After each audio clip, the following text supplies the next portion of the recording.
Get out! Hello tankers and tankettes, and welcome to another viewer spotlight double feature.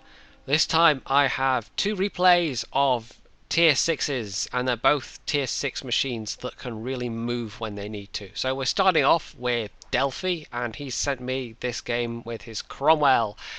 And yeah, the Cromwell is a properly fun tank. Both the tanks I'm featuring are going to be they're both really good machines for their tiers.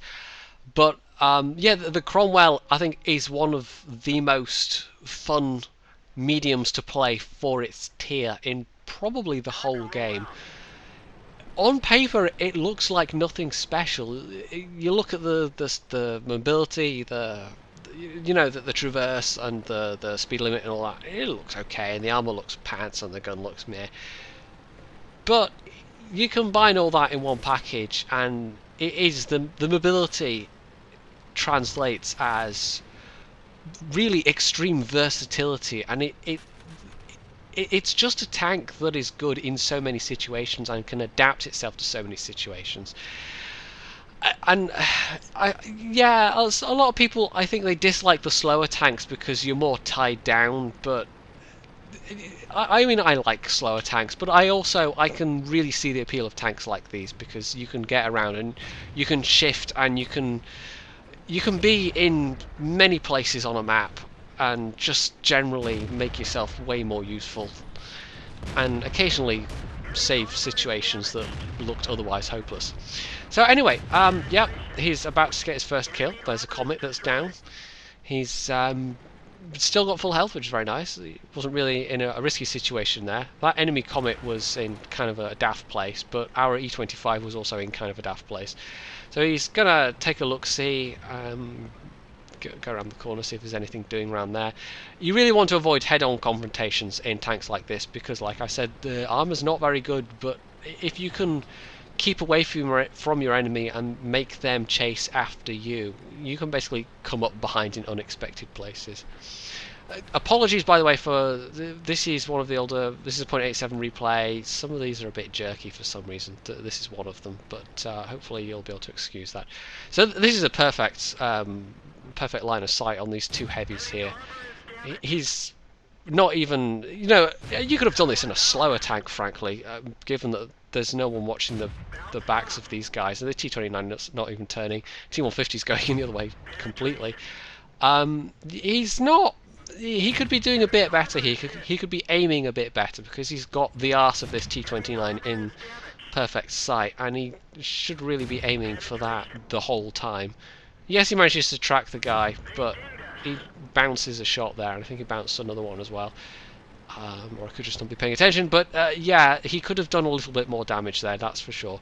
But he's already done 1k, just over 1k. He hasn't incurred any damage himself, and here he is using the mobility. There's an enemy Cromwell has broken through, and he's in a perfect tank to go take care of that.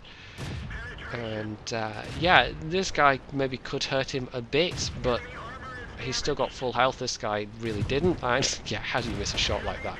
I don't know, but he did. There's some trickier enemies. Yeah, he just took a hit from possibly the Hellcat, I would say, maybe the T25. That's a nasty enemy. It's SU. That's kind of a priority. He's outnumbered at the moment. He's trying to support this 87, who is very much sort of at the fore and taking all the damage. Yeah, that 87's not going to last much longer. But yeah, he's in an okay position here though, because they're concentrating on the 87. But if there are people firing at him, and you cannot sit and take fire in this tank. You just cannot. You will die very quickly. So he's trying to get sneaky shots in on this KV-1S, who is maybe not using the terrain as best he could. I don't know why this guy's backing up here, to be honest. That he should have been attacking. Instead, he was just backing up slowly, making himself a much easier target to deal with. So he's going to pause for a second here. He's gonna hopefully get himself off the enemy's radar, and he's actually, I know what's up there. I don't know what map mods he might have been using. He might not have been using any, but he might just have known from looking at the traces that there were enemy tanks up there. So again, this T-25 concentrating on the 87. Unfortunately, 87's now dead, but so's that T-25. So it's only 2 enemies, and the Hellcat is really the only really dangerous one, because well, it depends what gun the Type T-34 has. If he's got the 57mm top gun, he could certainly do some hurt to Delphy, but the Hellcat is by far the most dangerous opponent in this situation. So he's being a bit more cautious here, using the terrain to his advantage. And yeah, as that Type probably means the Hellcat is further on, because the Hellcat's obviously the faster machine. He doesn't know where the Hellcat is though, so he's being cautious here. He doesn't want to charge round there and engage the Type and end up with a face full of Hellcat on top of that. So he's being understandably cautious maybe. But there we see where the Hellcat is now, so take care of that guy. He's still got a fair few hit points. He's still nearly 75% hit points. That's okay. Hellcat is by the cap. I think the RT is maybe going to do a silly thing. He's I don't know if the RT fires or not actually, but our RT is about to die. Maybe he got spotted by the Hellcat, maybe not, but he gets knocked out by the enemy artillery. Takes out that Hellcat though, which is very, very useful for Delphy. That was a very, very nice bit of direct fire from that artillery. And it may not seem like much, but given where we are now, 12-14, that's one less enemy he has to deal with. We've also got some useful information from the 87. You can see there in the chat that the T-29 is very low health. So basically he just has to find them now. I'm actually going to speed this up slightly, because yeah, this is the kind of situation where in a slow tank you would basically have to sit yourself somewhere and hope they would come to you, because you go chasing halfway around the map and then discover that their remaining 3 tanks are all sat on your cap, and then you've lost. But in a Cromwell you can go hunting and be reasonably certain, there we go, to get back in time. Now that did not require a premium shell, but he thought he might have to deal with the guy frontally, so that's fair enough. However, he keeps his premium shells loaded, and that's pretty unnecessary at this stage given the remaining enemies. The T-34 was last seen, you can see the map trace there, he's near their cap. We know where their artillery is likely to be. I suspect Delphy does as well. You can also see he's got the admiration there of the friendly Stuart from this team. So yeah, he's also got his top gun. You may have just noticed he's actually outperformed pretty much all of the tanks on his team, but there were some fairly crucial contributions from other tanks even so. The 87, we were near enough to see what he did. The IS, you know, he has 2 kills, he clearly was doing something. The E25 kind of threw himself away a bit too early, but you look at the rest of the team, there's not that much.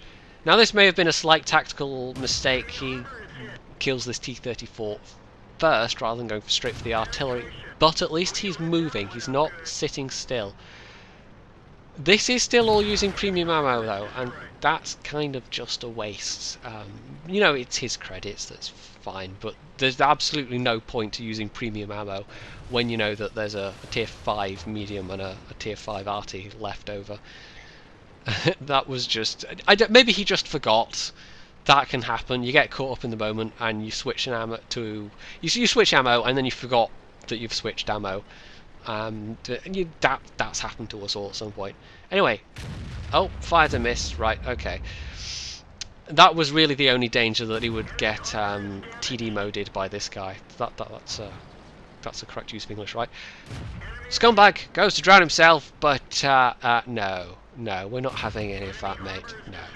So there we go. 8 kills. Radley Walters. Very nice. Very, very nice performance indeed. And it just goes to show you why the Cromwell is such a popular tank, because it has that flexibility and it's just a fun package. It's a good combination. So that was Delphy's Ace Tanker badge, and you can see with that kind of performance what it takes to get the Ace Tanker in a Cromwell. He had Top Gun Sniper Radley Walters, and did quite a reasonable amount of damage. You know, nearly 3,000 damage, and that's pretty good. He got twice the score of anyone else on his team. Looking at his raw XP value, which was 1600. The next best was the IS with 1700 damage and 700 XP. So that's a pretty good result. And yeah, he made his shots count. He fired 32, 30 hit and 25 pens. That always helps a lot as well. This kind of gun, you really do need to make those shots count. Yes, it's relatively fast firing, but because of the low alpha, the more shots that you waste and that you bounce, you need to be able to do the damage and run away or get back into cover or whatever. So the more shots you're having to take, the more you're exposing yourself. Yeah, the overall, I would say that was a pretty good match, and the results of that were quite nice. So we'll go on to the next one, and yeah, I'll just let you have a quick look at the stills I've taken, and we'll head on to the next battle.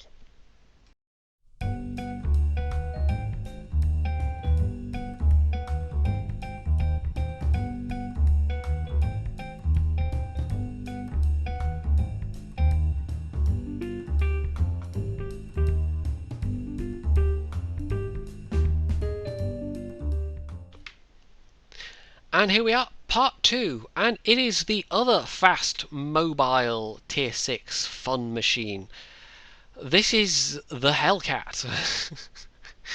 And yeah, it's really not like many other tank destroyers in the game. It is another one where the mobility equals versatility. And it is probably the other most fun tier 6 tank that's probably the most most fun tier 6 tank destroyer, certainly. The Melcat, or the Hellcat even, is kind of interesting because I think even more so than the Cromwell, you can fill quite a few roles in this thing. And you'll get to see some of them in this particular match. This is sent in to me by Hunter 111 or Hunter 111. We'll go with Hunter 111. It flows off the tongue easier, and Lord knows I need things that are not difficult to say, because me so good at English, you guys. Me so good. Yeah. So he's basically yeah, he's starting off by not doing what you would expect of a tank destroyer. Normally, tank destroyer, you hang back and you sit and you snipe, or you get to a position where you can support. But he decides to do something a little different. He decides to basically do what is essentially active, well, not exactly active scouting, but he takes up a very, very forward spotting position where he knows he's going to get spotted by the enemy, but he's also put himself in a place where he can use terrain effectively and basically just pop up, spot the enemy for the people who are shooting behind him, and just fall back and stay safe, basically. And yeah, you could sit right at the back because the Hellcat has it's got an exceptional viewing range for a tier 6 TD. It's open top. So this is one of the reasons why it's so versatile and flexible, is that it's got an amazing view range. And he's obviously chosen to enhance that with binoculars. That's not really relevant at the moment, given how he's using the machine, but they're there as an option, and that flexibility can be really useful. So he's considering pushing up a little bit, but you don't want to have a KV-1S popping out and derping you in the face. I noticed that he's not just spotting, he's also actively seeking to use his pretty decent gun to do damage as well, although he is attracting some artillery attention here. But he's in a good position because also the tanks that are there are not only, you know, they're not focusing just on him, they're also focusing on the tanks behind him as well. That gives him plenty of opportunity to actually pop up and take some sneaky shots here. So yeah, he's not done that much so far, but he's using the Hellcat's capabilities really well here. So there we go, that's kill number 1. He's yeah, there's a supporting SU-100 there. The SU-100 is with that gun, if he's got the 122mm rather, this is actually, it's kind of an interesting one. It's not really what you can do at all the same with the Hellcat, but the nature of the gun means it can pay off big time getting in people's faces. Anyway, can he... yes, he can... Oh, yeah, he can sneakily shoot that guy there, but he also took a hit himself, and that's not good. You can't really stand to take many hits, because this thing has got armour that even a tier 1 tank can penetrate. And I've actually been in tank company battles where I've seen tier 1s killing Hellcats, so... yeah, you really do not want to sit around and get shot, even less so than the Cromwell. However, using this mobility and using it well, so... Oh, enemy arty. Can he get him? Oh, lucky shot, but unlucky in that that was just slightly less alpha damage than he needed to do to actually nail that guy. I'm not sure who hit that Crusader there, actually. That may have been friendly fire. But, yeah, if the Easy 8's using the derp, then it's entirely possible. Anyway, the other flank is, they're basically sort of holding a defensive position, so he's gonna get round to where he can lay some hurt down on with his gun, and he's now switching roles into the more classical tank destroyer style, where you're sitting further back using your view range and using your good gun to actually do damage from a distance, and not only using your view range but using the view range of others, and that's pretty crucial because you can hit tanks. You'll see on the minimap with the Locatan's minimap mod. Oh, he's found a camping stug. Just deal with him very quickly. Not only shows the yeah, took another hit unfortunately, but the hit from that gun is not. It does leave him a one-shot kill for some other tanks on the field still, but he was a one-shot kill anyway for some of them. Anyway, what was I saying? I've forgotten now. Wow, that's organised off me. Oh yes, the minimap. Yeah, it shows you the view range of the tank, which is the dotted circle, but the square also shows the render range. So you can actually shoot things that are outside your own view range, but within the render range, if other tanks are lighting them up. Now, can he go for 8 kills? Can he get a Radley Walters? That's always a nice result. Side on ARL, that's a nice juicy target. And yep, there we go, Radley Walters. Very nice. Side of an ARL, who's got the long gun as well. Not that that matters, especially in this particular context, but yeah, can he get that guy? Oh, he's tracked. Very nice. That probably hit the turret. He's going to try for a blind shot here because that's worth doing. Depends if the guy repaired his tracks or not. Anyway, yeah, he's done quite a lot here, and it's really all down to the mobility, but also the fact that this thing has a punchier gun than the Cromwell. Now you see, it's actually starting to run out of ammo. This is a problem sometimes in the Cromwell. The rate of fire is fast enough that if you're firing lots, it's entirely possible. Doesn't happen often though. It's not really a thing that's a main worry in the Hellcat. More often you're going to die before that point. But anyway, 9 kills. 9 kills. Can he go for 10? Can he get that pools? That is, I have yet to get a pools medal myself. That is a definite achievement in any battle, and especially in this kind of situation. This is an assault battle, and he was on the defending team, and he, along with a couple of other tanks, basically just went completely on the offensive, and it has paid off handsomely. So yeah, sometimes offense is the best defense. You may have heard that saying once or twice before. I think it's a cliche for a reason, because sometimes it's true. Oh, now that ARL was, yeah, had his head screwed on. He was waiting for Hunter. So this is slightly tricky, because the ARL could one-shot him. But no, the guy missed, and that gave Hunter a clear view. So there we go, Pools medal. Unfortunately, no 11 kills, but you've got a Pools medal. You can't complain too much. So yeah, that is yet another example of a very, very well played game. Another ace tanker game. That time it was a Pools medal, not a Radley Walters. They also obviously got the top gun and a sniper. So again, making those shots count. is actually about the same damage count as the last battle, but he just got those extra 2 kills, and that's always very nice.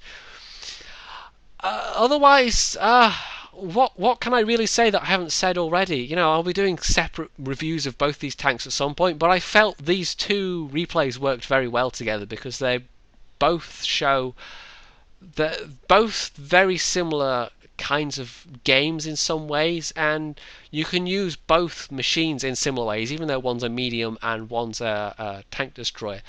Because of their mobility, it gives them a flexibility that not that many other tanks have, and it's that coupled with adequate firepower, in the case of the Hellcat pretty good firepower, that makes these, I would say, overpowered, but among the stronger tanks of their tier. And it's probably why they're so popular as well, because they're just fun to play.